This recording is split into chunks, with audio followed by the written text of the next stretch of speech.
nó đầu lừa khơi là lừa đến này ở phá nhà nó ở tàu ở bờ lừa lừa tụi bây giờ mà u lo nhà bờ nó là đó nó đó nó này vậy bê phải vào này nó rồi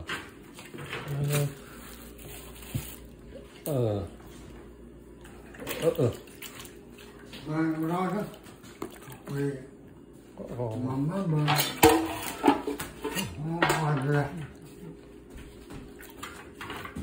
rồi cái lên mai lên nè nè mà đó rồi có ô quên nè